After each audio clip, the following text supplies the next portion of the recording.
Call the meeting to order. Roll call. Dennis Bender. Here. Donna Davis, absent. Maria Okpara, present. Rick Raleigh. Here. Wilson So. Here. Can we stand for the Pledge of Allegiance? Mr. Raleigh, will you please lead us in the pledge? Sure. I pledge allegiance to the flag of the United States of America and to the republic for which it stands, one nation, under God, indivisible, with liberty and justice for all. Thank you.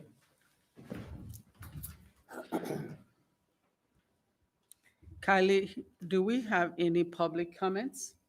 We have no public comments pertaining to closed session at this time. Okay.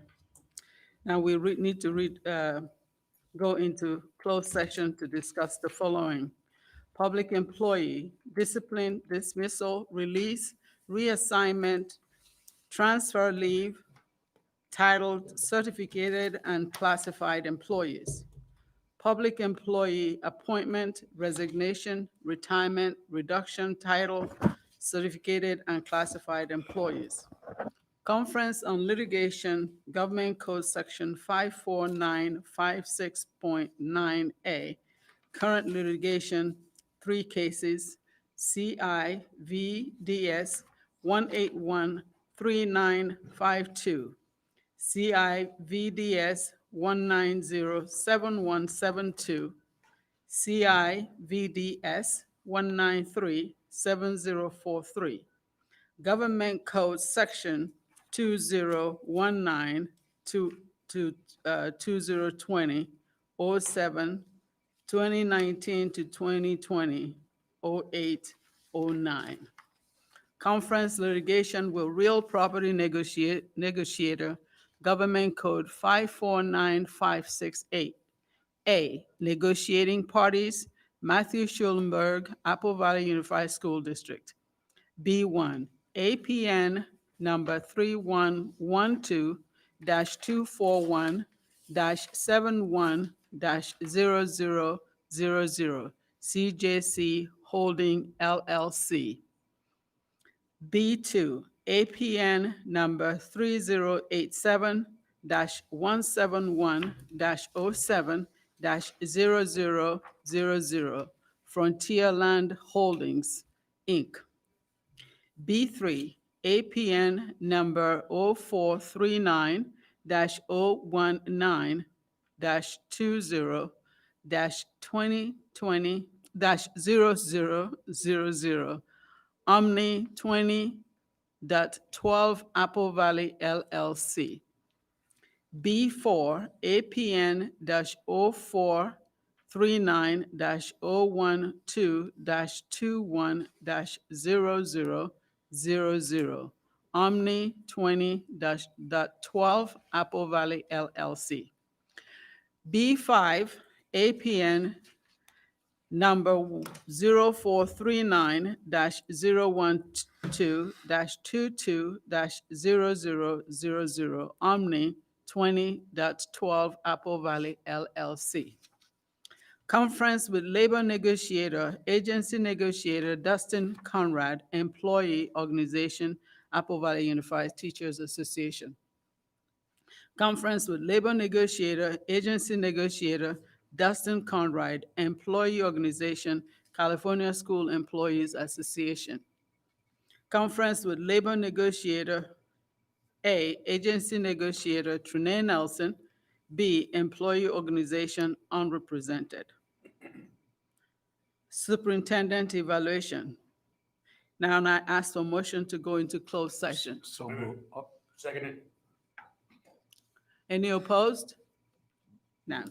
So we have a vote of 4-0.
I'm calling the meeting to order.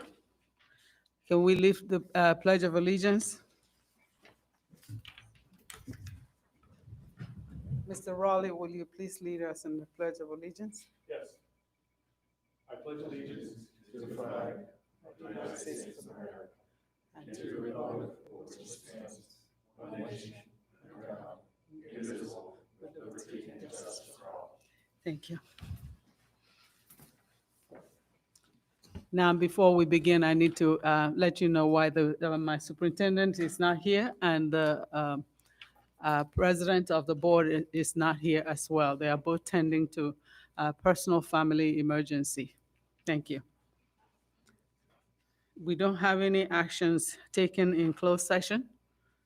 The board may approve the agenda as is or add or pull items from the consent agenda for the discussion and or action. We need to adopt the agenda as is. So move. Second. Any opposed? Kylie, do we have any public comments? We do. Our first public comment is from Shawnee Kumo. It reads, Dominic Kumo will be a senior at AVHS this year. He is medically fragile, quadriplegic, and trach, ventilator, and oxygen dependent. I have two concerns. He is in desperate need of a working Tobii eye gaze communication device to complete schoolwork. The current one needs to be unplugged approximately 15 times an hour to reset and does not meet his needs.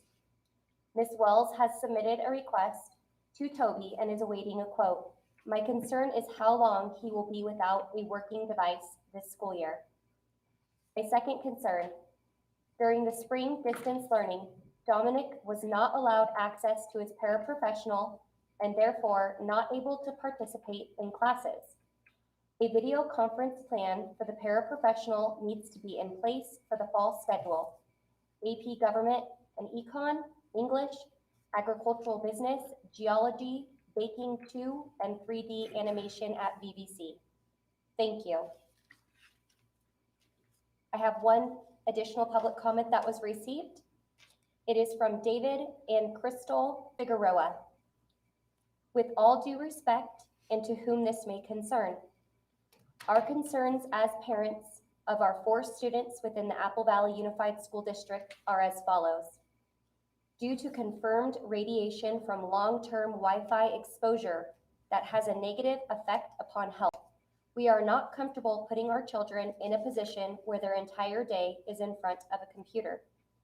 In regards to mask wearing for long periods of time, this poses many health risks, which include increased inhalation exposure of carbon dioxide and nitrogen, which are both toxic gases and proven to be health risks, including lowering the immune system.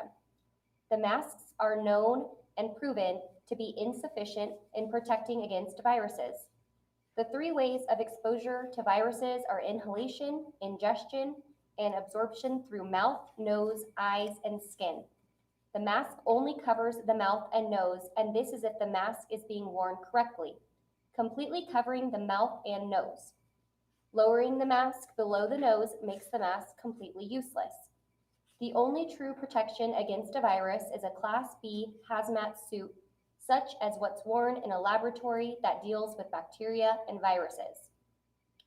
We are not comfortable with either of these methods and do not agree with exposing our children to these toxins. We are respectfully requesting an old school homeschool program that involves hardback books and lesson requirements. We can provide our own supplies. There are many other parents who feel the same way concerning this. If computer use is needed for either check-in, downloading homework assignments, or testing, we would be willing to comply with these requirements.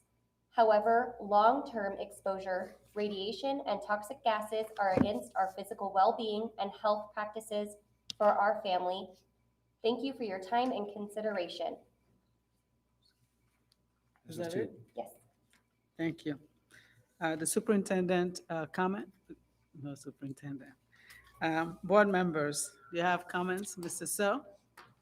Yeah, oh, no, before I make a comment, I was going based on this public message sent in, do we, are we able to help these students like without the paraplegic in terms of overcoming this learning deficiency?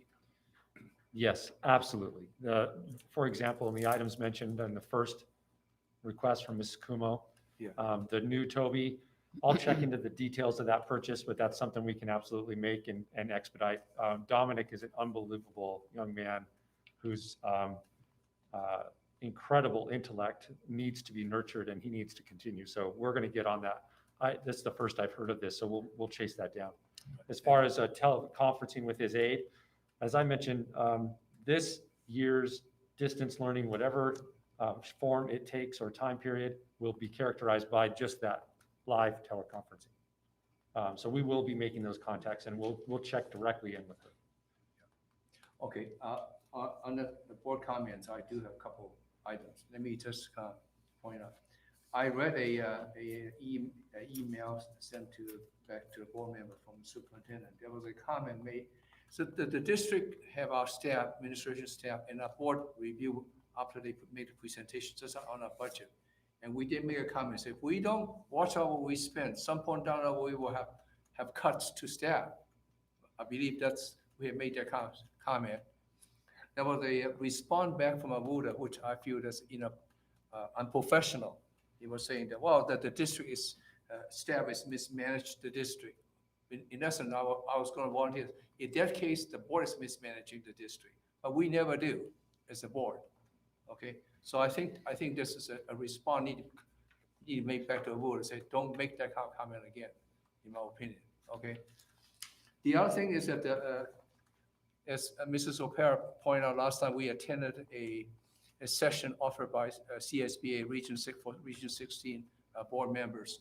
Yeah, the one issue come up is the Black Lives Matters, and so I hope that maybe we can, with superintendent help, we can look at what is the current policy within our district.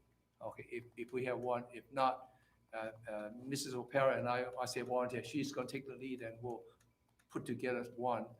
And the whole idea is that once we put it together, is that the board members, staff, administrative staff will get some training. But at the same time, I did comment last night was to CSBA staff, is if they offer trainings, we will want them to come down here so that we can hold a session so our teachers can attend. It'd be helpful for the teachers to learn from it. So that's my comment. Mr. Bender? No, I just say we're in uncharted waters here, and everybody's got to turn the thermostat down a little bit, get along. Yeah. Thank you. Thank you. Mr. Rowley? I know we're going to have a presentation on possible, the opening of the schools. I just want to make a comment that, the issue with mental health with the children is very important as well, and that it's been proven that the kids really need to get back to school. And I think everybody in this room here agrees that the schools need to open as soon as possible. And it's unfortunate that we cannot make that decision, it's going to be left in the state's hands at this point. But I had a question. There was the wearing of the masks. The kids that are online, they don't have to wear a mask to be online if you're in your own personal home, correct? Correct. I think so. So that's it. Thank you. Well, I have a comment, obviously. My comment has to do with school opening. It is particularly important for us to pay close attention to all of the parties, all, not some, all. I have the honor and I was truly humbled to have met with about 88 teachers. And at that meeting, they were not shooting down the school district.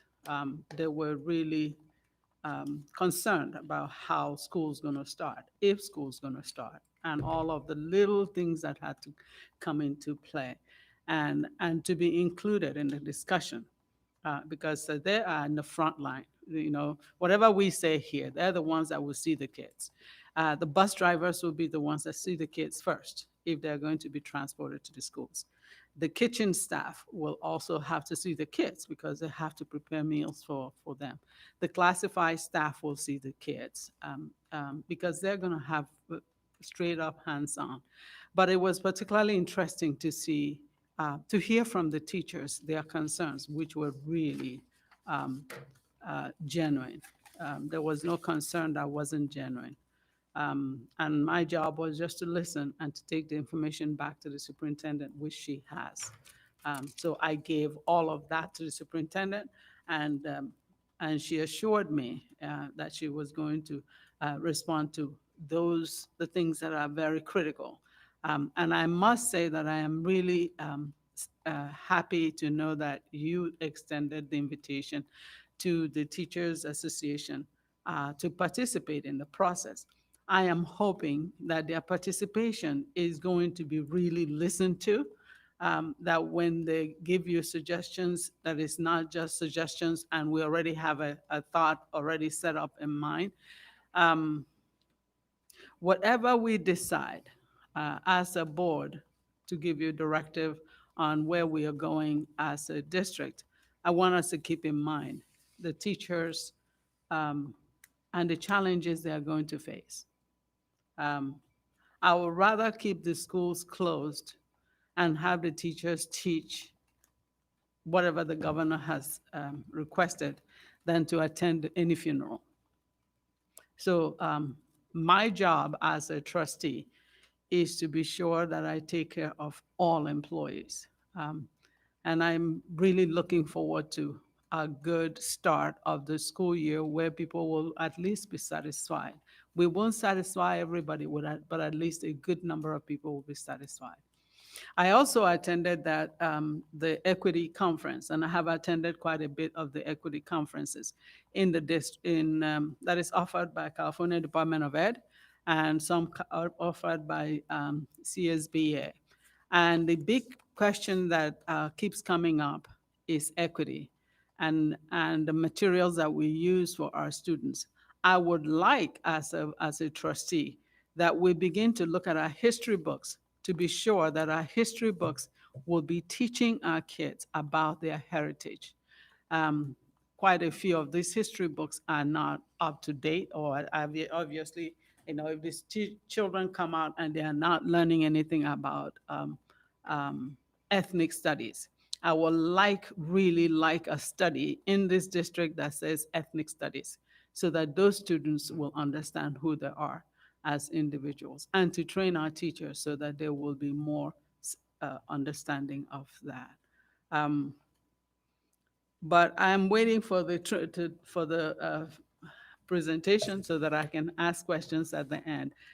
The other thing that came up that I really want to get answers on was this lawsuit that was that they had out at the ACLU and all the other agencies that participated in that lawsuit and named Apple Valley School District in the conversation. I would like when we come back to our next board meeting that somebody comes out and explains to us why we were named in that process. That's it. I agree with that.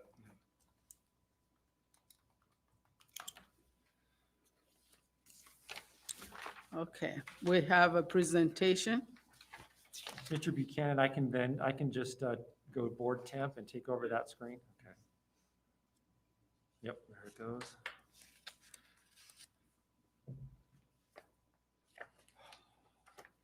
Okay. Give it a second to kind of catch up. Start that. All right. So the presentation you have in front of you was accurate at 11:59. And we knew, however, that there was going to be a press conference from the governor and we had some advance notice of what it might contain. But remember, this is a presentation. This is information so that you kind of have the most recent facts on the ground and some responses regarding survey data. And we can answer further questions. But the decision that about opening school, physically present at school, is essentially taken out of our hands today by the recommendation, or rather that guideline, which is that counties on the monitoring list, 30, I think 2 or 3 counties that were on the monitoring list that were shown, which includes San Bernardino County, cannot open physically for students to attend until they're off that list for 14 days. So that's the guidance we got today. Haven't seen it in any kind of official form, but that's verbally what we heard. So we'll go through this and we'll answer questions if we can. So just a quick background, just for the public that's watching and for you, just to remember that in March, we had the state of emergency. In middle of March, we closed, but we continued meal distribution. We distributed devices. Teachers came in for training or online training, and then we did continue to deliver content. Although the state did give us a mandate for a hold harmless grading, so it was quite different. But those students knew their teachers already, they'd been in those classes, and it made that a little easier. This will be a different situation. We did survey parents and staff in May, got good information. We'll be sharing that in contrast with what we learned in July. In June, we met with some teachers about remote learning, some experts who we knew had background in that, so we could begin to build that, because we knew already at that time that some families wanted to maintain in a remote environment no matter how we opened.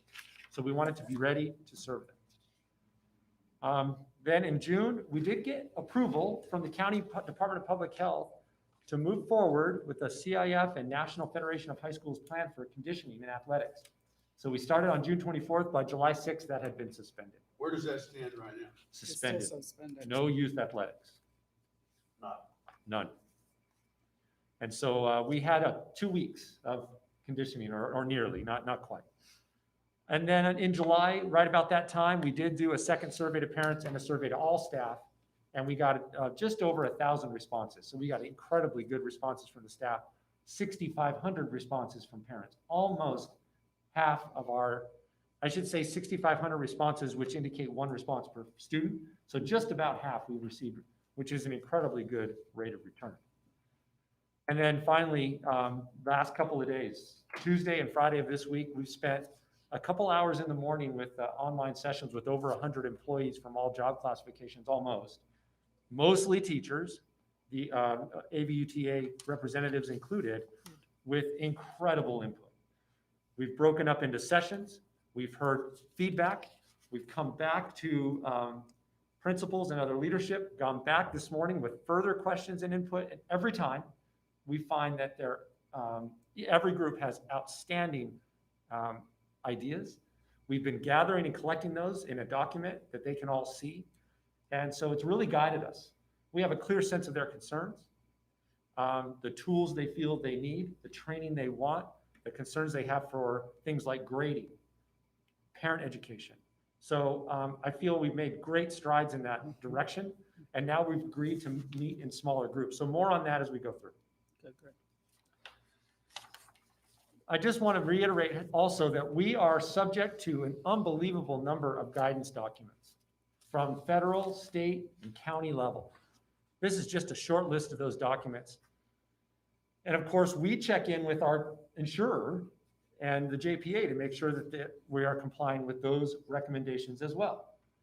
And then the last one listed there is maybe the most important for us, because it really is for us the law, and that's Senate Bill 98, the trailer bill, which guides how we must conduct ourselves in this very unique climate. And we'll talk more about that. So the lay of the land, really this: we've got government layers of different kinds, and a little bit of conflict sometimes from, for example, the federal government and the state government. We've got policy guidance and language, had several position papers and editorials, you've seen them. Good survey data over time. And then we've, of course, got local case information. The number of cases both in our county and in our school district, which we'll show in a moment. And then number 6, I hurriedly added while he was talking, and we have a new governor's announcement, which I just talked about. So we understand this: there's a range of options that would be possible, even given the language of the governor's announcement, that from complete virtual and remote learning, which we've all spoken here, and I agree with Mr. Raleigh's comment, it's not ideal and it's not what anyone wants. I shouldn't say that. There are people who want that, And for that group for whom it fits, wonderful. We will deliver an excellent remote learning program. But we do believe in-person instructions are best option. And so it could be that as we move right on this continuum, as we head toward a full return to school, that there might be stops along the way. And you can understand why, because we have these requirements for 6 feet of spacing, for small numbers in, say, a cafeteria, for staggered arrivals. So it could be that we bring back, for example, special education students and career and technical education and foster youth and homeless first, those in greatest need. Then maybe we go to half students on every other day or some kind of hybrid alternating program. Then everyone who wants to be there can come, and that could get us a little bit closer to full return, and so on. You see, our goal is to move to the right, serving all students all the time, but serving them in person more and more as the situation allows. So what would allow that? What are the factors? First, community transmission rates. That's what they're watching for us, the number of cases, both in a 7-day rolling average and the number of cases in sort of a constant watch of number per 100,000. Are those cases high? Are they in decline, which is what the governor has said, we have to get off that monitoring list and stay on? Or is it totally gone and vaccine respondent and confidence has returned? Some numbers. This was on the 13th. This is the incidents per 100,000 by school district. I know this is really tiny font, and I apologize. I can see it. And so the reason I put them all so you can see all 30 districts or 33 districts I think are all there. And you notice there are some zeros. Mount Baldy and Trona have no cases, or at least didn't on the day of this printing. This was the 13th of July. We were at 329 per 100,000, which is odd because we don't have 100,000 residents. We have less than that, but if that's the ratio. But you look down at Colton and San Bernardino City with very high numbers at the bottom of this chart. So to go down is to get worse. 3 days later, we got data for yesterday. We moved to 450. So we're about in the same place, but our case count's up for our school district boundaries, right? This is a straight GIS number, the boundaries of our district with the number of cases identified within that boundary. So we are on the incline, not the decline. That's the public health reality that the public health department is kind of watching for us. They also break this down by children ages 5 to 19, essentially school-age children. And our school-age children count that was presented to us through this county public health, and this is all publicly available, is Apple Valley had 14 and now has 20. This is, again, that same 3-day change from the 13th to the 16th. And that's without the schools being open. That is without the schools being open. That's correct. Okay.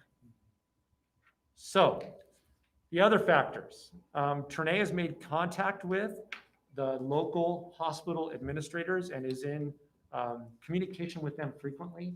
And we have been told that there are at the moment, there's little capacity and that the ICU beds are full at St. Mary's Hospital. They only have 40. They only have 40. Now, it did not say exactly the number of those patients that were COVID positive, but I can tell you that there is no surge capacity at this moment. That's another factor that the CDC requires in order to be talking about opening schools. Now, again, that was prior to the governor making it, you have to be off the monitor list. We were looking for other guidance prior to noon.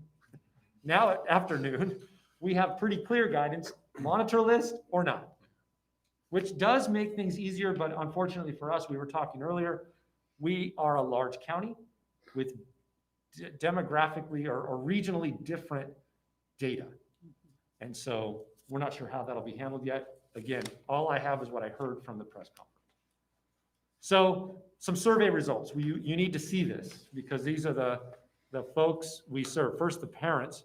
Over 10,000 responses across the 2 surveys. I made the error on the first survey of having folks only fill it out one time. And so many asked if they could fill out one per child, which we did on the second survey. And when asked, just over a quarter said that they would prefer, in May, they would prefer to remain in a remote learning experience. And so that was good for us to know that early so we could begin to tool up for that. Now, of course, we at that time did not know exactly how many were at each school, what grade level, what subjects, what content. But it's over a quarter. In July, that number increased to just almost 30%, with another 20% saying they'd prefer a hybrid, which was an interesting second question or additional question we asked on that survey. And then with over half, just over half, 51% saying they would want their child at school as frequently as possible. Then we asked about their concerns. Oh, I'm sorry, we did this survey as well in Spanish, the second one. We did both of them in Spanish, but I was able to aggregate the data in the first survey because it was all the same, but just translated. Second one, we sent out a Spanish language only survey. The responses, although smaller in number, a great majority of those, that smaller group, did want to maintain an online learning environment. Staff. First, we did May, certificated only in May. And this was the breakdown. The question was, would you be willing? Right? Almost, it was 47.2 and 52.8. 47.2 said, I'd really rather be in front of students face to face. The other 52% said they would be willing to teach remotely if needed. This was back in May when everyone kind of believed we were going to be back in school in August. Yeah. Or at least we certainly hoped that. We asked them what hybrid model they prefer if we had to do that. And the overwhelming majority there of all the groups thought that 2 full days per week would be preferred. Maybe it's a Monday, Tuesday for one group and a Thursday, Friday for another, with that Wednesday minimum day in the middle being some kind of day of prep. That was the idea we had in mind. Or maybe it's a Monday, Thursday, Tuesday, Friday. Then in July, first we polled all staff in July. We wanted to hear from everyone. The great majority were teachers. We heard from hundreds of teachers, just over 500 certificated staff members if you include counselors, which we put in a separate group, speech and language pathologists we put in a separate group. But as far as bargaining unit members, we heard from a great number. We have about 640, so we heard from 5, 6 or more. And so what did they say? First, their concerns. This is how they did it. They ranked their concerns. The main concern for staff was exposure to sick individuals.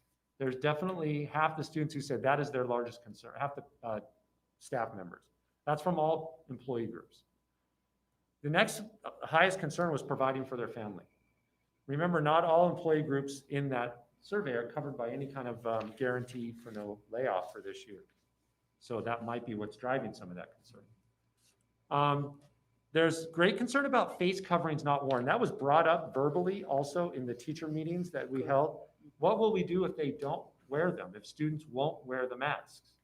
We did hear from the governor today that if schools in the counties are allowed to open, all students are to wear masks at grades 3 and up. I believe it was 3 and up. And there is a segment that they don't want to wear masks. There's definitely a concern. Anti-vaccination group. Yeah, and if you look over at the parent list of concerns, a requirement for face coverings for 36% of them was a major concern. They did not, in that case, feel as though a mask was, they weren't comfortable with that concern.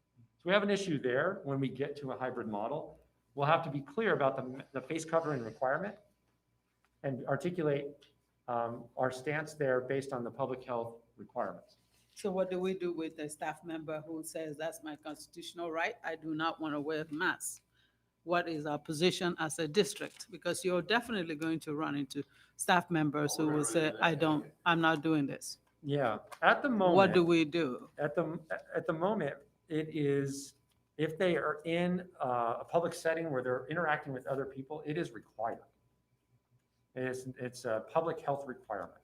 And as an entity that employs people, we can have an expectation of public safety. Okay. So I think I'll leave it there and leave that for the the folks who do the HR work, but at the moment, we have it as a requirement.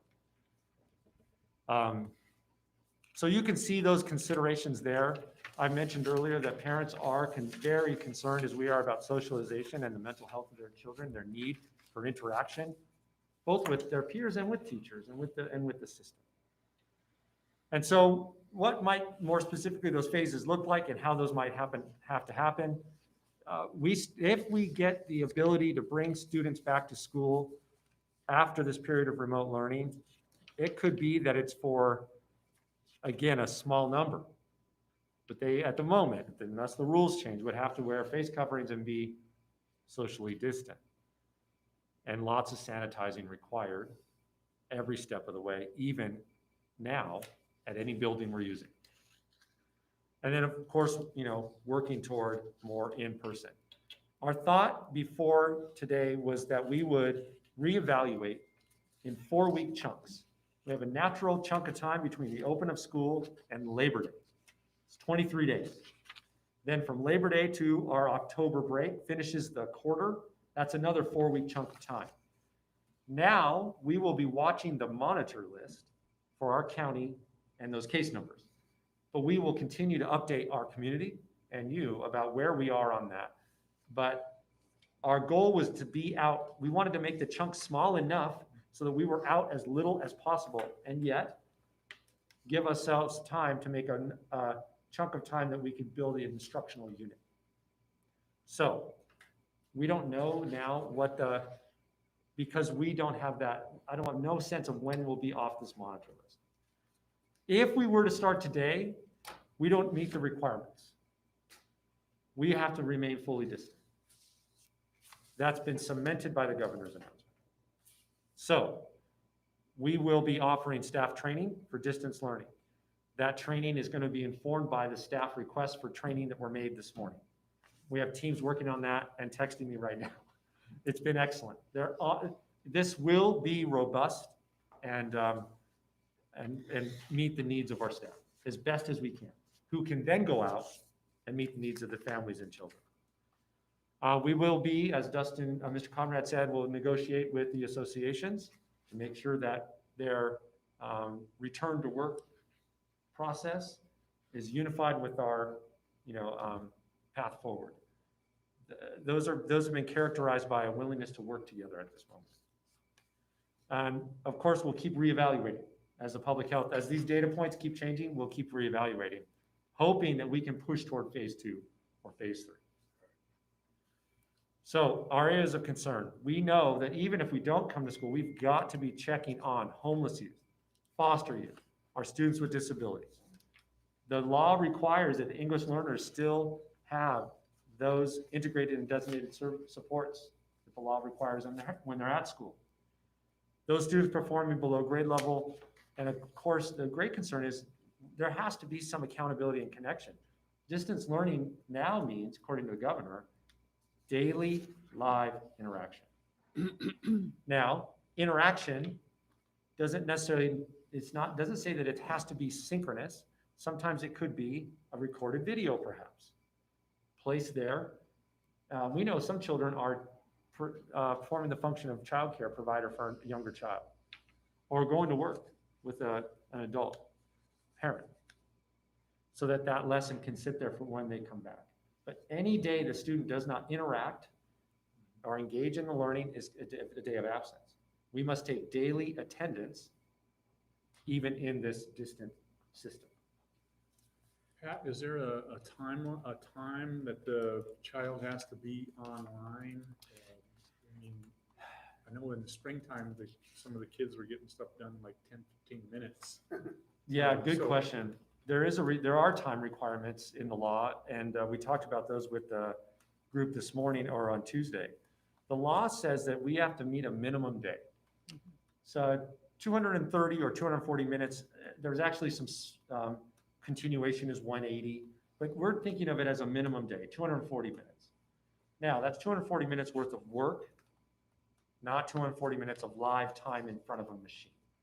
Now, it could be that they're on the computer for some or most of that time, but it doesn't mean 240 minutes of in class with your teacher remotely.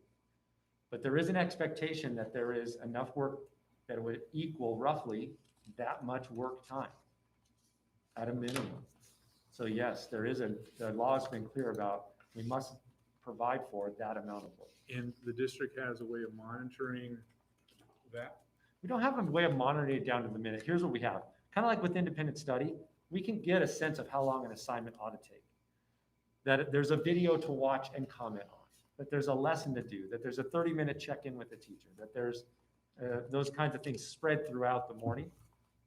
But no, just like when they're in seat, we can't monitor whether they're paying attention the whole time. We can't guarantee the exact number. So of there's minutes. just an expectation that a certain project or lesson plan would take 60 minutes to read, Yes. complete. And Yes. is there testing going to be involved with that as well? Testing on a subject? That's one of the topics that came up. So working on a secure and appropriate way to do testing, easier in the lower grades than perhaps at the higher grades. But yes, we're going to have to sort that out the longer this goes on. These Yeah. kids are so smart, I don't know how you do it in high school. Pat, I have some questions. Yep. Based on all of what's been happening in our district, and we do have a risk manager, how often does our risk manager contact personnel to find out how their mental well-being is happening during this time? They are our employees. What is happening to how are they feeling about everything that's going on? It seems like school got out, they went home, we told them what to do, but we've not checked in to see how are they really doing. How often do we check on our employees, classified and certificated management, how are things going? I would like to see that we are doing things like that to take care of our people. You did also say something about gradual return. Yeah. For those students who will gradually return to school. I'm not sure I can visualize how that's going to work in terms of busing. Because if all the kids on my street choose to be the ones returning to school, yes, they will all be in separate classrooms, but they're riding the bus together. So have we had the conversation about how the busing will look like? Because obviously our buses are set up for 3 children to sit on one bench, and they're so close together. Are you going to have more buses? How's that going to work? So I'd like to know how all of that is going to look. Then you had something about your survey. You sent the surveys. I'm interested in knowing if you gave the same survey that you gave to the parents to the teachers. Did they get that exact same survey, or was that a change in survey? The reason I ask that question is that you might have some teachers who are also parents. Those And so individuals they're got getting both. different survey, and they're having conversation with each other. So, I would like to see a survey that measures both sides so that I will be clear on how they really see things. Because you might have a teacher who has 4 children in the district and gave you 4 different answers, and the number changed. And your percentile changed. So that was one of my questions. I'm sure you're going to answer all of that. So you go to your rank of concerns. It talks about exposure to sick individuals. Many of the teachers says 53. Have we thought about the substitute teacher you're going to bring into the classroom where the teacher has now contracted COVID, and now you're going to bring a substitute teacher where some of the students they already have it, and this substitute teacher is now traveling. Some of the things that we do in schools is you have a substitute teacher, and during the prep time, you tell the substitute teacher to go and sub in the other class. Now the substitute teacher is not just seeing 50 students, he's seeing maybe 150 students, and those 150 students go home and pass this thing with their parents. And now we have a real problem. Are we shutting down are we contact tracing with the substitute teacher, or are we contact tracing with the students? Okay, so that's a question that I am not clear on, and what we're going to do with that. The other one is if a teacher is exposed and they say the teacher stays for 14 days, get out and go home for 14 days. And the teacher keeps coming back and the teacher keeps getting it. Every time they're coming, the teacher is exposed another 14 days. I'm just curious about how we're going to manage that in terms of that teacher's sick leave. Because now that teacher is burning up their sick leave because of this thing that is going on in the school. So I really want us to pay attention to how all of that is going to play out. Or the kids who are going to come in and they have an elderly parent at home, and now they're going to go and pass it on to their elderly parents. Providing, their teachers who are providing for their families. I'm curious about when we begin to phase back into the classroom, those teachers who have health issues or these huge concerns, if we're going to give them first priority to be virtual teachers until we get a handle on this COVID. So if they're caretakers to a person who is really ill at home, or if they have their own personal concerns and are willing to be trained on this online program, could we give them priority to do it at home just to safeguard their health? Okay, so that's important for me. Obviously, we have social distancing. Are we going to do the plastic thing like they do in stores to protect the students? When I look at that, I go back to math. What does that cost? We're going to look at the cost. The state has said that they will give each child a certain number based on their count, a certain number of masks. It won't work. I'm going to say it right now. The number that the state is putting out will definitely not work. Because if a child loses let's say the child is in third grade and they lose their mask, we are going to give them a replacement mask. And they can lose it 3 or 4 times. We're going to give it to them 3 or 4 times. It's already eaten into the state's 60 that they said, or 50 they said per child. That will not work. So we need to also factor that in when Matt is doing his calculation on what that cost is going to be. The teachers are requesting shield, like Kylie has. What is the cost so that we can provide them the shield if that's the way they want to give the instruction? So all of those things are playing a role, and I'm thinking about it. And yes, the parents want their children to socialize. I am really, really looking forward to that time when I can get up and hug somebody. As you guys can see, I'm not wearing a mask, but I'm about 10 feet away from all of you.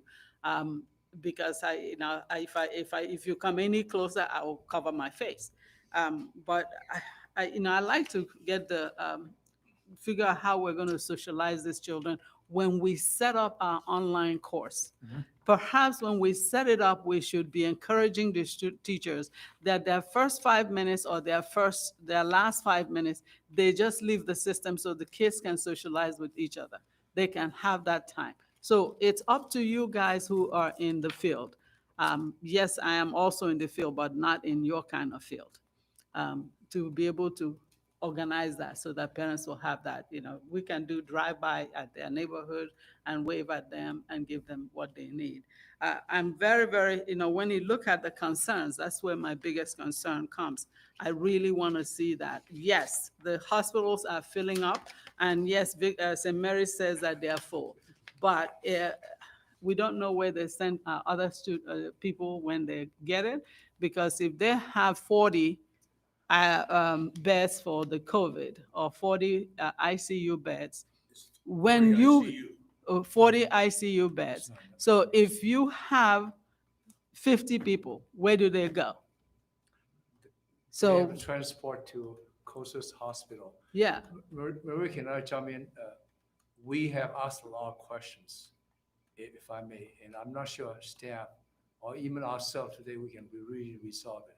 yeah, that's why I gave it to him. I'm not if I may, expecting I answers. just I look want at him to that. just write them down so that he can bring it back to us. When you mentioned that, I think we can get teachers like what Kylie has, that'll be a good protection. But to the kids, may not be feasible. No, we're not asking the kids, the And teachers. I have tried out several different masks. I tried to throw away. So I got it from my dentist daughter. She just said, "Well, a day, throw it away." I never did. and I got a a washable mask from my medical doctor's daughter, and it's very uncomfortable, okay? Very uncomfortable, even I don't like to wear it. It maybe it's some special one that man is wearing, you know. And I have concerns. I raised it, I said, how are we gonna keep this on the kids, okay? And it's because the safest is to make sure that distancing and still cover because the kids can be a carrier, but they don't get sick. Mhm. Okay, and so there's no perfect solution. Even I talked to a new friend that I have, and they talk about hospital. You heard about that there's a special steam machine saying that the kids come in, you can expose yourself a couple of minutes of hot steam, and the steam will kill, within that time frame, will kill all the virus. This particular virus is very susceptible to being killed by the steam in that temperature range. I'm just pointing this up and saying that I don't think we have really a good solution yet in just forcing the kids. All these questions are gonna be answered by the state anyway. Correct. They're not gonna be us. You know, It's not I- California. Right. And we also need to pay attention to the second parent who wanted everything that on this contact of the parent concern that we heard, that is talking about all of the health issues and the excuses that came up. You know, if you would, please make contact with that parent so that you can at least reassure them that they are not getting carbon monoxide and all of those things. Yeah, I will do it. And I just wanted to just make sure I'm not being non-responsive, but many of the logistical challenges you presented, Mhm. at the moment, we have a little bit of time to gather information and Correct. answer them Yes, because we don't have students coming. So for example, busing and substitute teachers Correct. at the moment, it's not an issue. Regarding the survey, I did want to say that the areas of difference had to do with questions that were specific about whether you were a teacher or you were a parent. If you were a parent and a teacher, you got both surveys. okay. So we did get that data. And then, yeah, as far as a couple of things that came up had to do with the first priority. I just want to defer that to the negotiations because that was an item in that document. Oh, So I that didn't will see be the in doc- that process, but it is voiced eloquently by what you said as far as those concerns. So we'll just defer that to the negotiation steps, but that the online socialization and creating a classroom culture was one of the items first requested by staff and something we'll be putting together. So they'll have some training on how to best do that because that is critical. So Thank yes, you. thank you for those ideas. We'll gather some of these. We just need a little time to gather information and come back. I do Thank have you. one comment regarding some of the personal protective equipment. Cal OES, Office of Emergency Services, has allocated some masks and face shields. We are in receipt of some of those supplies at this point, not all of them, but we do have some of that PPE and are continuing to attempt to procure personal protective equipment as we move forward. But I would like to let the board know that the global supply chain has been disrupted by this coronavirus. And as equipment comes, He as says, yeah, equipment thank- becomes available, we are doing our best to procure all those types of supplies. And I have to say that the Apple Valley School District did well at the beginning because we didn't think that we will be writing this all the way to here. And we donated a supply set to the hospitals. And now here we are. Yeah, I mean, even that would have been just a small amount Yeah. in the requirement for, like you said, the thousands that will be required. Mhm. So Yeah. thank you for those ideas. We will bring, as information becomes available, bring information back about those specific questions and continue to answer them. Thank So you. I'm sorry, I dropped off the No. screen there, Mr. Buchanan. That's the end of my presentation. Thank you very much. Thank you. Okay. Discussion I information. just want, Yeah. one more thing for the staff. If there's a need, of course, the holding board meeting just create a lot more work for you. If there's need to have a couple extra meeting, we can do it. That's actually an item on the agenda. 2020 board meeting oh, schedule. That's That's next. the next item. You are a perfect segue, Mr. So, thank you. Yes, we may, and here's why partially. The state has, instead of an LCAP this year, they've come up with a new document that will be the one-year plan the learning continuity and attendance plan, which now stands also for LCAP, which to make, matters worse. That learning continuity and attendance plan must be board approved by September 30th. However, there are some requirements to gather stakeholders, at least even digitally. We would like to do that during the month of August, bring it to a hearing at the regularly scheduled meeting in September, and then do a special meeting in September to approve that prior to the 30th. Also, in August, we think it would be appropriate to have a second meeting so that we can bring information to you. So we have two proposed meeting dates to add as special board meetings. Is that the correct terminology? Did you give it to us? Did we have that? I will calendar? propose them now and you can discuss them. Sure. They are August 20th and September 24th. August 20th and September 24th. Are those both Thursdays? I don't know. I have to Let me look it check up. my calendar. Yeah. I can't do this right here. Okay, got it. August 20th, yeah. Got it. This is discussion, no action. So discussion information. Yeah, 20th is a Thursday, August 20th. They're 24th. both Thursdays. They're that's both right. Thursdays, yes. So if you could check your calendars and when we meet again in August, we could confirm these? Okay, August 6th meeting. you got the August 6th meeting? August Does 6th. that work? Yes, it does. Okay, I really like the fact that we're doing two per month until we get a handle on this thing. thank you. It's the same time, I'm okay, I block it out already. You've got it on your calendar. Okay, thank you, Mr. Self.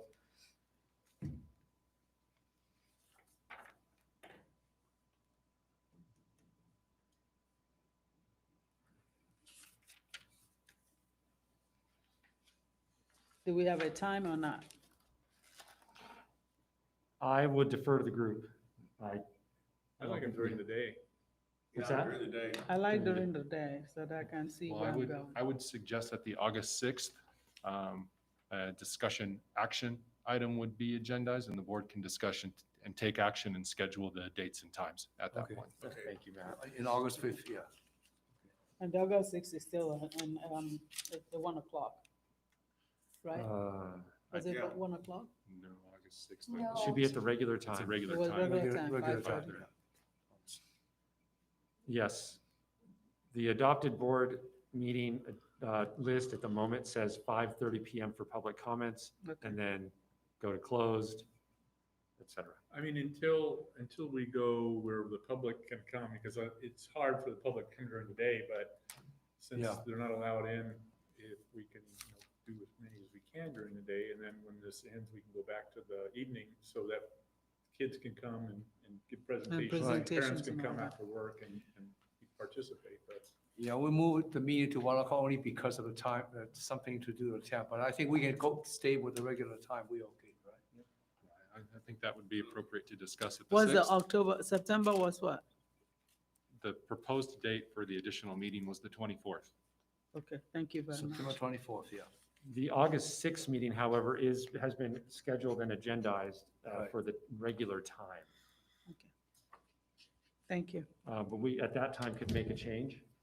Okay, I think you just need 24 hours to make a change. Well, I think so long as we're ahead of the public Posting. posting time, we can make the change for that. And like Matt was saying, it's discussion information topic today for action next time. And perhaps we could take action at the next meeting to amend the regularly scheduled if that's the board's desire. So we're gonna meet August 6th at 1 o'clock? at the moment, we don't have, this item is an I think it information was only up. item. We cannot take action. It says regular meeting, it's not 1 o'clock, it's Regular meeting. 5:30. That's okay, the light's still out at 5:30. Am I incorrect if the board gives direction that prior to posting to have the August 6th at 1 o'clock? Correct. We would be permitted to post in that manner. Okay, Yeah, we'll still be able to do it within 72 hours, right? at 1 o'clock is fine, August 1 6th, o'clock yeah. is fine. To 1 o'clock.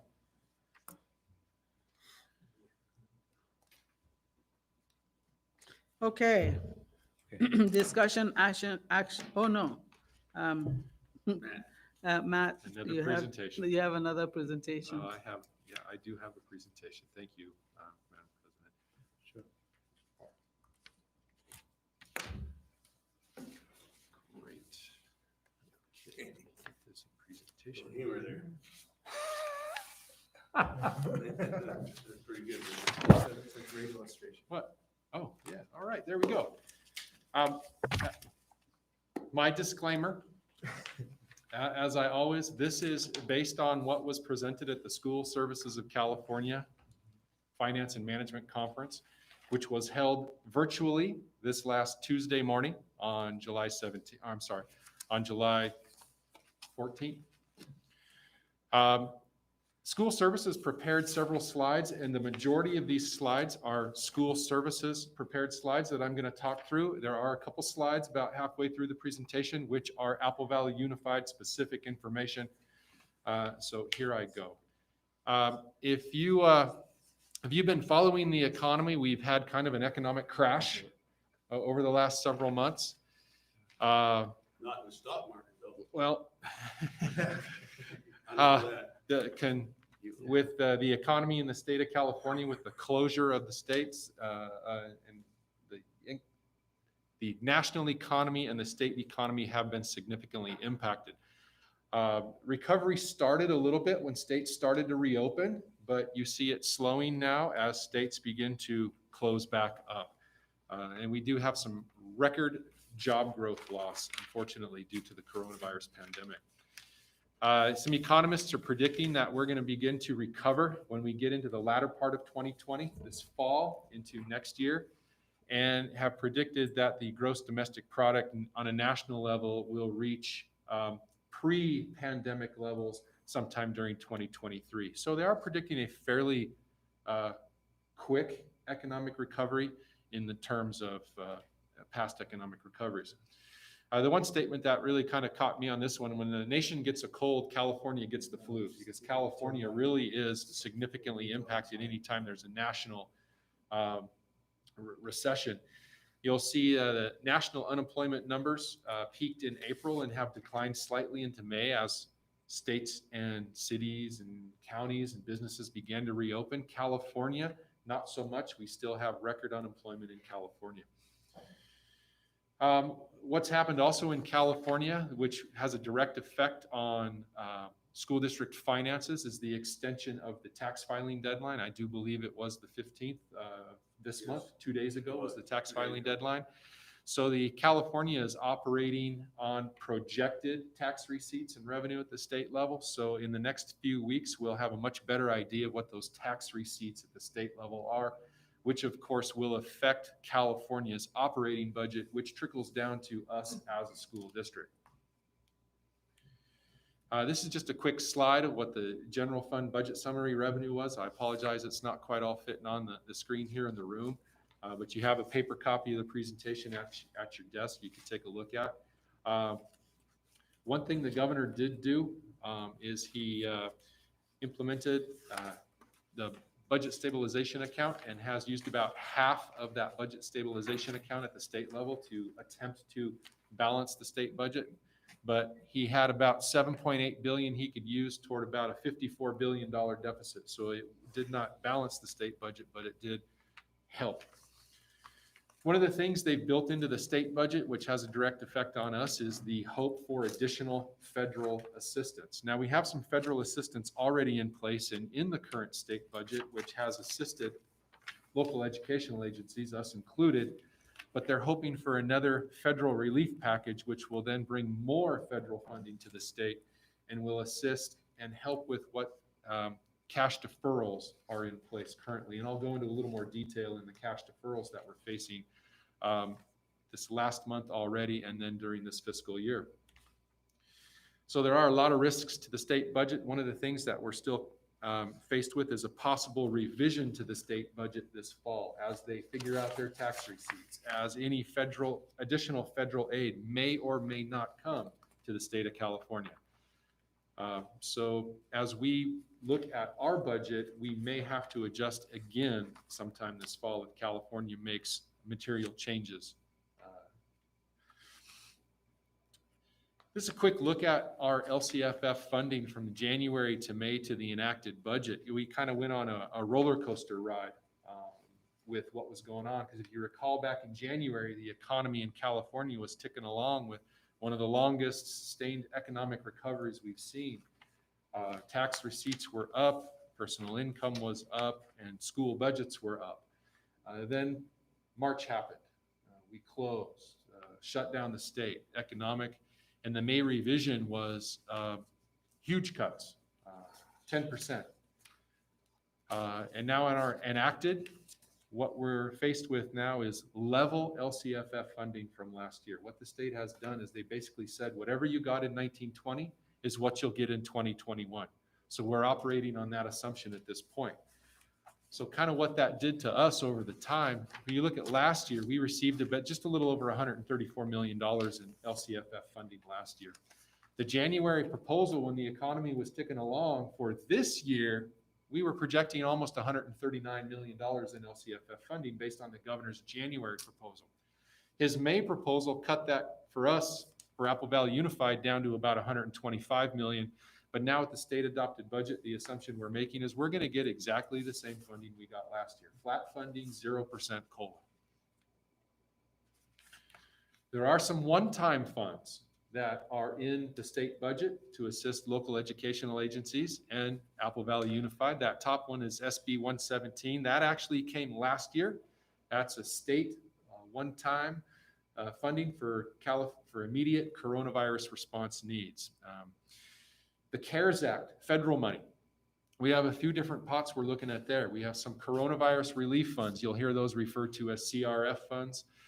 And that was based on our LCFF and supplemental and concentration allegations. And the use for those funds is learning loss mitigation. Now, learning loss mitigation is defined as funds to further student learning supports, provide additional core academic support for students who need it, integrated services that support teaching and learning, such as student and staff technology needs, mental health services, staff professional development, and student nutrition. So anytime you hear learning loss mitigation, that's really what the federal government has intended those funds to be used for. The governor's emergency education relief, GEAR funding, that was additional federal funds that came to the state of California that Governor Newsom has identified for additional learning loss mitigation. And you'll see those deadlines over off on are when those monies have to be spent by. So I'll go back up to the CRF funds. That's a pot of money that needs to be spent here in about 6 months, the end of December. The GEAR funding, we have about a little over a year to spend.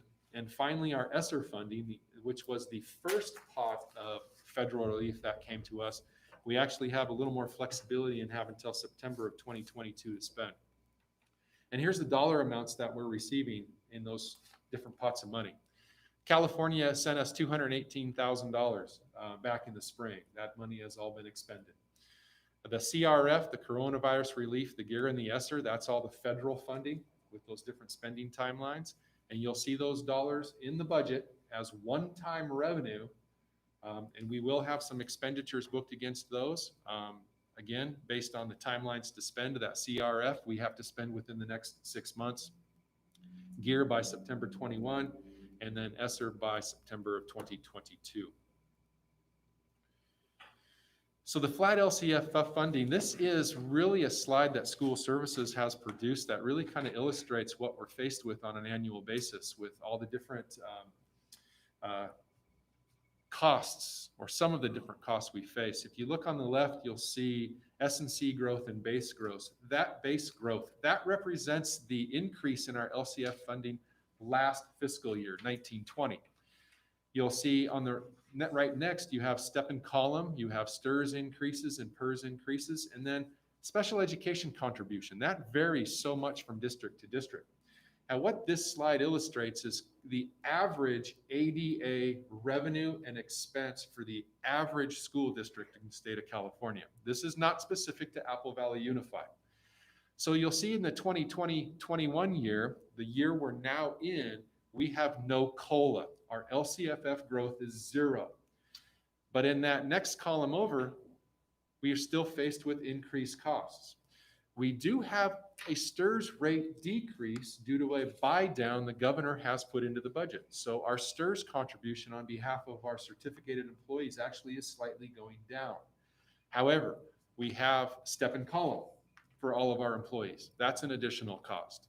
PERS is going up slightly, and we will have increased special education costs as we work through response to our current learning environment.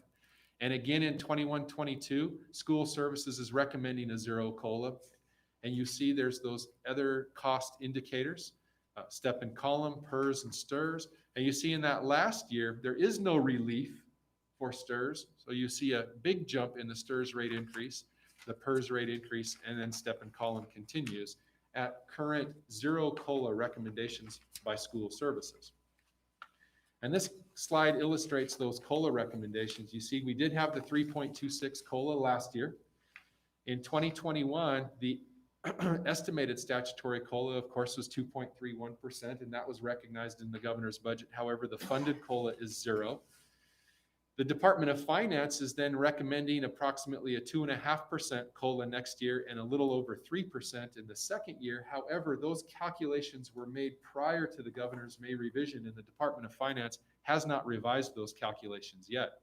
That dotted blue line is what school services estimates the statutory COLA will be calculated at. But that solid black line, you'll see that's zero in the current year and the next two. That is school services recommendations as we prepare our multi-year projection, is a zero COLA. One of the things the governor implemented and the legislature implemented are deferrals, and they're back with a vengeance. They started this last month.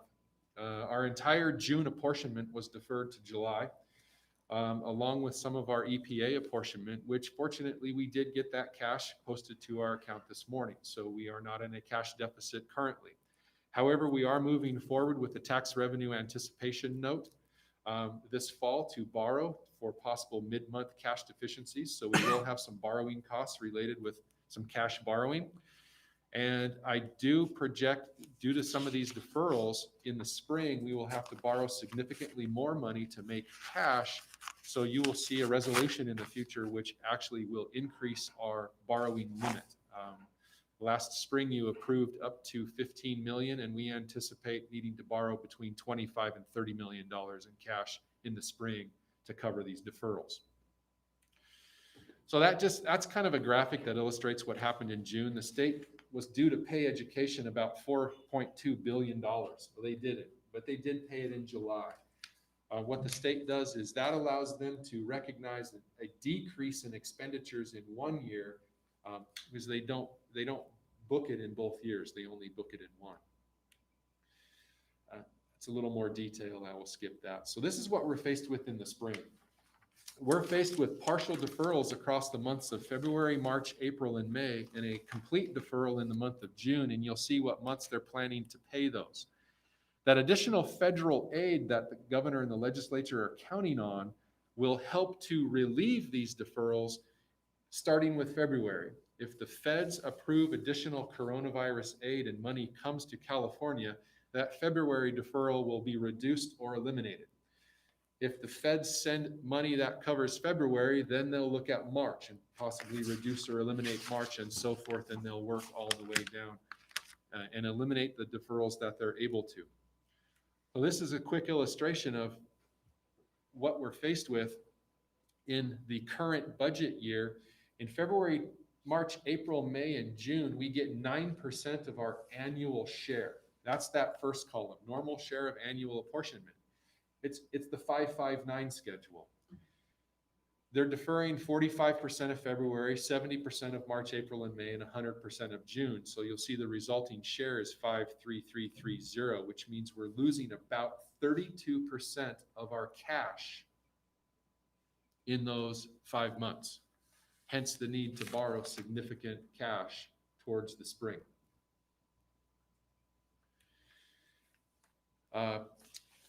With the state adopting a budget, which is significantly different from the one we adopted, because we adopted based on the May revision, and it changed significantly at the state, we will be bringing forward a budget revision at the August 6th meeting for your information.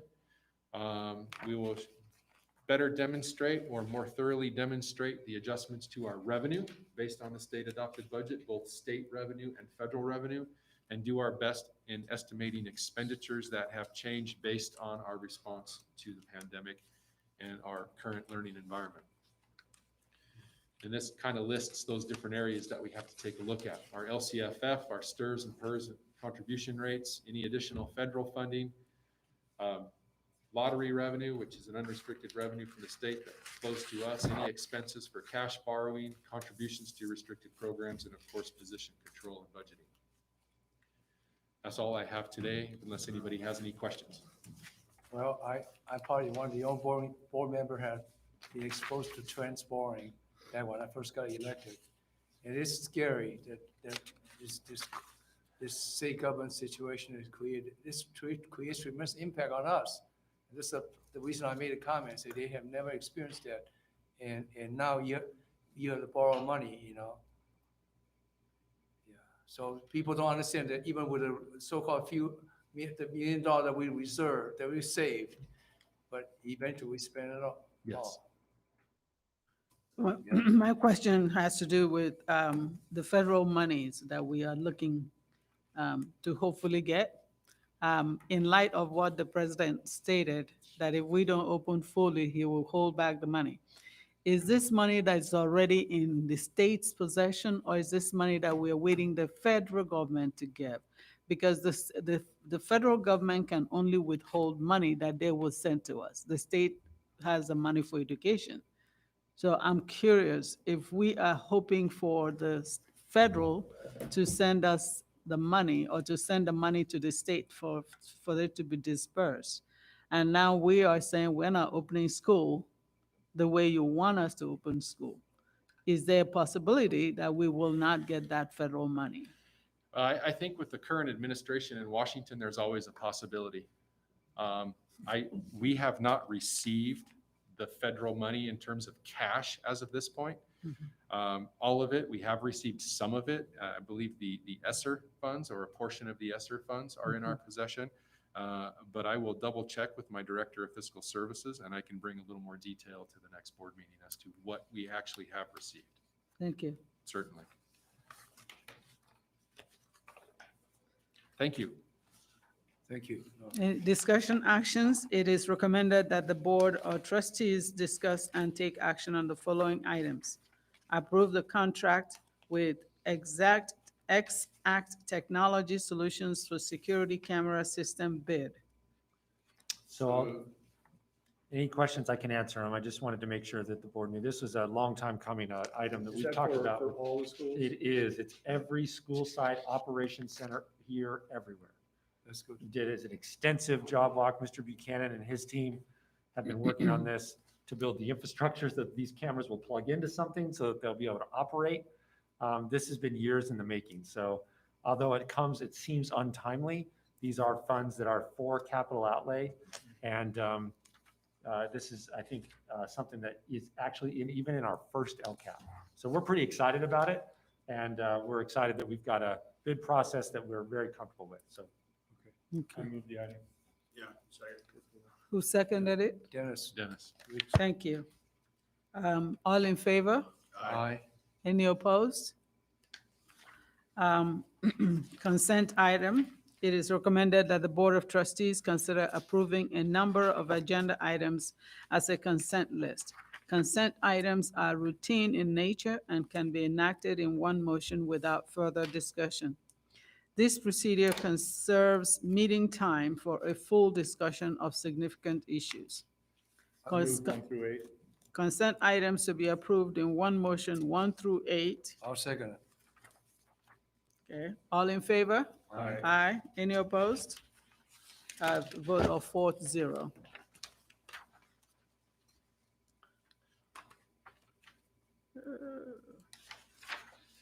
If any items were pulled or tabled, okay, no, we don't have any. No staff reports. Kylie, do we have any public comments? We have not received any additional public comments. Thank you. Board comments? Mr. So, No further comment. Mr. Bender, No. Rick Raleigh? Yeah, I just wanted to bring one thing I forgot to mention earlier. This week I was speaking to a local police officer here in Apple Valley. He told me that the calls for service involving some of the really young kids and families are way up for disturbances because of some children's behavior. Now, I know the school district has school psychologists on staff. I thought maybe we could maybe reach out to the local sheriff station and let them know that we have. I'm not advocating that these school employees go to the homes, but that if parents need some assistance, that they can maybe make arrangements. I'm not sure how the school psychologists work based on their workload and how they actually handle cases, but I thought that we may be able to utilize them to help out with some of these issues that these young kids that are part of the district are having because they're not going to school. That's what they attribute it to, is just some behavior problems because, you know, they're not seeing their friends and they're cooped up and there's tensions and things. So I'm not really sure if that would be something that would work, but I'm throwing it out there anyway. I concur with that. Yeah. You know, anything we can do to help. Maybe just reach out to the sheriff's station and That's what I was say, gonna say. we have some business cards. If the deputy feels that, you know, this child may be helped with, you know, some counseling or something, that parents can reach out to the district and schedule something at a later time. Yeah, I think that the captain locally and Trinae have a good relationship. They can talk about finding filling the needs, especially when we get started, because we do have a responsibility to make contact with students and fill the needs. So I think that's a good way to go about it. We'll make the connection. Just broach the topic with the Okay. sheriff. I was kind of shocked to hear that they said the calls were way up. Wow. This spring, starting in the spring when this all came about. So anyway, Got it. let you Okay. take care of it. Yes, all right. Well, the only comment that I have is during this time, I think the community has really known the value of teachers. They've been taken for granted for quite a while, and now they really understand what a teacher goes through, and they would do just about anything to get the students in front of a teacher, even if it's for 7 hours. I also would like you to really look at us creating a course of study of ethnic studies, because Mr. Thurman is promoting it from the state level, the state superintendent. So I'm attending his virtual instruction that they have every Tuesday at 3 o'clock, and it's virtual. So they show all of the ethnic groups. I think the other one that is coming up next Tuesday is on Asian Americans. They've done the African American, they've done the Hispanics, and now Asian American. It's just a weekly series.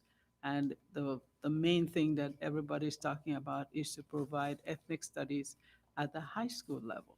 I would like to see it across the board, but at least at the high school level, of course. For the period of superintendent comment, I'd like to be so bold as just. Will you please? Yeah, Because just to- I've already passed that. Go Yes, ahead. just a single item regarding the ACLU's case against San Bernardino City Superintendent of Schools. Yes. And just to clarify that, what's that? I'm sorry, San Bernardino County Office of the Superintendent. That's right. Thank you. That's right. It was not that district. It was the county. We were not served. Our district name is in as one of the districts that they approved the LCAP for, but we were not served or named as a recipient of that suit. So I just wanted to, there is a shade of difference there that's important. We are not a defendant in that case, but what it circulates around is this, that in our LCAP for the 2016 year, we included, after consulting with the business department at the county level, everything that was above the base program. You'll remember that term. Right. Above base. Even if it was not using supplemental and concentration grant dollars and did not count as our proportional increase of services, we included it. We're So- in good shape there. So we included things like the police department because technically it is above the base. It's not required to have. We included things like our busing that had been, our busing zones had been Walk distances had been decreased. Class size reduction is technically not required. It's required to continue to get the funding, but you don't have to have a 24-to-1 experience in California. But you do have to keep the class size reduction grade span allowance. So we included everything that was above base, that was in excess of our supplemental and concentration grant dollars. That was approved by our district advisory committee, our board, and then the county. The suit alleges that the county approved that and should not have. But it isn't that I just want to be clear that we did not use supplemental and concentration grant dollars to do anything but what those dollars were intended to do. So, Well, since you brought it up, because I was hoping that it will be something we will not have to deal Right. with today. The actual format says Apple Valley's 2019-2020 LCAP counted more than 5 million in district-wide security measures, including law enforcement, as contributing to the increased and improved service requirements. Apple Valley did not even attempt to describe how this action is either principally directed to effective, yet San Bernardino County Office of Education approved its LCAP with its entirely unjustified expenditure. Moreover, Apple Valley's own data demonstrates that this action has been unsuccessful in meeting the intended goal of closing the discipline gap for Black students and students with disabilities. Although overall suspension rates have declined, Black students are still suspended at more than twice the rate of all students, which is exactly the same disparity revealed by baseline data. San Bernardino County Office of Education should not have approved this LCAP. Instead, it should have intervened and provided technical assistance to support Apple Valley in making different investments that actually increase and improve services for high-need students. Allowing districts to count police as contributing to their increased and improved services requirement diverse critical funding and effort from services that are proven to close opportunity gaps for high-need students. So this is the portion, I read every portion of whatever it is, but this has to do with Apple Valley. So this is why I said, if you guys have time, go back and look at the actual statement that is put out there for public consumption. And to I'm be aware. able to use the district legal service to draft a response so that, this is not something floating. I got it from an email. I wouldn't have noticed it.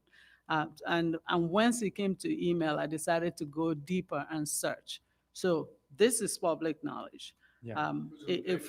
Pardon me? Yeah, and it It- was. Okay, but the paper didn't go through because these are pages and pages of this stuff. So you go back and look at it and you say, okay, if the money was meant to assist the Black and the brown students in the district, then we need to see how that money was actually used to service it.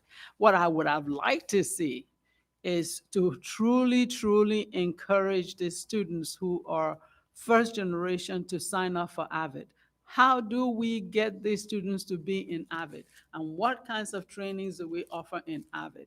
Do we go out to the schools that are exceptional in AVID so that our children who are falling behind will see really a pathway to go somewhere? Yeah. So those are all things, and I read this and I thought, I'm just gonna have you Yeah, go back and do some more homework and get us back information.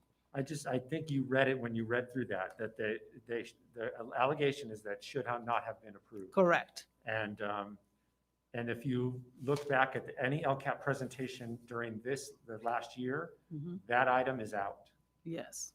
and it's been purposefully taken out. So I appreciate that chance to sort of give some more background, but more will come if needed. Correct. So, Thank you. All right. All right. Closing. We'll move. Motion to adjourn. Any opposed? I second it. Okay, thank you. We're done.